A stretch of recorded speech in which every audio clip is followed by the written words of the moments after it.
பாலாண்ணே ரொம்ப வந்ததுக்கு ரொம்ப நன்றிண்ணே. இன்னும் வருத்தமும் இருந்தது. என்னென்னா, நீங்க வரமாட்டீங்கன்னு நான் சொன்னேன் அவர்ட்ட. பாலாண்ணன கூப்பிட்றேன் அப்படின்னாங்க. இல்ல வரமாட்டாரு. நீங்க எதுக்கு அவர உங்கள தொந்தரவு பண்ணக்கூடாதுண்ணா. வேற ஒண்ணும் இல்ல. நீங்க தொந்தரவு பண்ணக்கூடாது அப்படின்னு சொன்னேன். இல்ல, இல்ல வந்துட்டா என்ன தருவீங்க? வந்துட்டா நீங்க என்ன கேட்டாலும் தருவேன் அப்படின்னு வேற சொன்னேன் நானு. அப்புறம் வந்தோடனே சந்தோஷப்படுறதா இல்ல வந்துட்டாரு என்ன கேட்க போறாரோ தெரியாது அப்படின்ற ஒரு இதில் இருந்தேன். நீங்கள் வந்து பாராட்டினதுக்கு ரொம்ப நன்றிண்ணே. ஆம், அந்த டான்ஸை பற்றி சொன்னீங்க. அது சத்தியமாக நான் கொரியோகிராஃப் பண்ணதில்லை. கொரியோகிராஃப் சொன்னது ஏன்னா அது அந்த கேரக்டர் அப்படி தான் ஆடணும் அப்படின்னு சொல்லிட்டாங்க. ஸோ அதனால தான் அப்படி ஆடணும். அது 2 நாள் 1 நாள் எடுத்தாங்கண்ணே. அதுவே வச்சு ரொம்ப கஷ்டப்படுத்திட்டாங்க. ரொம்ப கஷ்டப்படுத்தினாங்க. முதல் டேக் ஓகே எல்லாம் சிரித்து ஓகேன்னு அப்படின்ட்டோம்.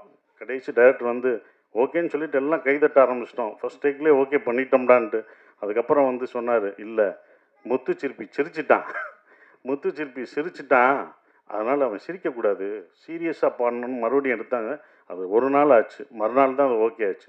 ஸோ அதுதான் அதுக்கு காரணம். இன்னொன்று என்ன சொல்லணும்னானே, இங்கே என்ன எல்லாம் வாழ்த்துனாங்க. இந்த வாழ்த்தெல்லாம் எனக்கு சேரக்கூடாதுண்ணே, உங்களுக்கு தான் நான் சேரணும். நீங்கள் பார்த்து சந்தோஷப்படணும். முதல் நான் சேதுவில் நடித்தேன், ஒரு அசிஸ்டன்ட் டைரக்டராக வந்தேன். இந்த அசிஸ்டன்ட் டைரக்டர் இந்த வாழ்த்தெல்லாம் உங்களுக்கு நான் பெற்றுக் கொடுத்ததா நீங்கள் நினச்சிக்கணும். அது உங்களுக்கான வாழ்த்து தான். அது நான் இவ்வளோ தூரம் கொண்டு வந்தது. ரொம்ப நன்றி. நான் வந்தது எங்களை வாழ்த்துனதுக்கு ரொம்ப நன்றி. இந்த படம் எப்போ வரும்னு நீங்கள் கேட்டுட்டு இருந்தீங்க. நீங்கள் தான் கேட்டீங்க எப்படியாவது அடுத்து டூரிசமுக்குள்ள அடுத்து அந்த படத்தை கொண்டு வா அடுத்த படத்தை இதோ கொண்டு வந்துட்டோம்னு இழுத்து கொண்டு வந்தாச்சு. ரொம்ப சந்தோஷம். மாறி உங்களுக்கும் சந்தோஷம். அண்ணன் சொல்லும்போது நான் ரொம்ப சந்தோஷப்பட்டேன். அவருக்கு எல்லாம் நீங்கள் வந்து இப்போ எனக்கு வழி நடத்துவர் மாரி செல்வராஜ் அப்படின்னு சொல்லும்போது எங்கள் இயக்குனருக்கு நீங்கள் வழி நடத்துறது எனக்கு ரொம்ப சந்தோஷம். அதே மாதிரி உங்கள் இயக்குனருக்கு இப்போ நான் வழி நடத்திட்டுருக்கேன். அதுதான் உண்மை. உங்கள் இயக்குனருக்கு ஸோ நம்ம மாற்றிக்கிட்டோம், அவ்வளோதான். நம்ம சொன்னால் அவங்க கேட்க மாட்டாங்க. நீங்கள் சொன்னாங்க அவர் கேட்பார், நான் சொன்னால் அவர் கேட்பார். அதனால் கரெக்டாக இதாகிடுச்சு. ஸோ அது எல்லாருக்கும் நன்றியை தெரிவிச்சுக்கிறேன். வந்த எல்லாருக்கும் நன்றி. சோமு சார், நான் 2வது படம், ஃபஸ்ட்டு படம் வரல, ரொம்ப சிறப்பாக நடிச்சிருந்தார். அந்த நாக்கா அப்படின்ற கேரக்டர், கதிர்வேலன் அப்படின்ற கேரக்டரை பத்திரிக்கையாளர் எப்படி இருப்பாங்க, எந்த உண்மையாக இருந்து எப்படி இருப்பாங்கன்றதை அப்படியே இது பண்ணார். உங்களோட நடித்தது எனக்கு ரொம்ப சந்தோஷம் சார். அப்புறம் என்னோட இந்த படத்தில் எங்கள் ப்ரொடியூசர் ஃபஸ்ட்டு முதல் தேங்க்ஸ் அவருக்கு தான் நான் சொல்லணும். ஏன்னா அவர் என்கிட்ட கதை சொல்ல வரும்போது சரவணன் தான் சொன்னார்.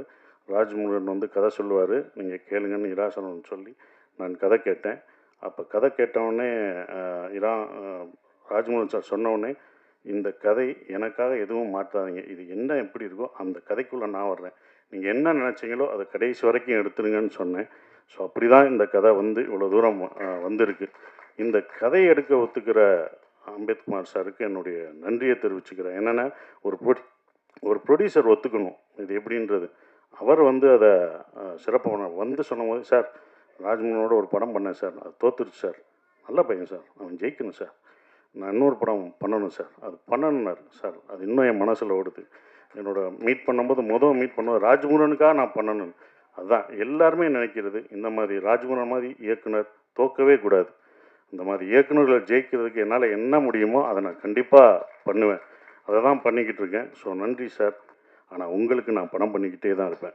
வெற்றி தோல்விலாம் கிடையாது. என்றைக்கும் ஒரு படம் தோக்கலாம் ஜெயிக்கலாம், ஆனால் ஒரு இயக்குனர் தோக்கவே கூடாது. அவனுக்கு என்றைக்கும் வெற்றியாக தான் இருக்கணும். இயக்குனருக்கு வாழ்க்கையில் தோல்வியே கூடாது. அவன் படம் தான் தோக்கும் ஜெயிக்கும். மை லார்ட் அப்படின்றது அந்த டைட்டில் அவர் வழக்கமாக எல்லா படத்துலையும் வைக்கிற ஒரு டைட்டில். ஆனால் மை லார்ட் நான் அடிக்கடி அவர் சொல்லுவார், இது கோர்ட் ட்ராமா இல்லை.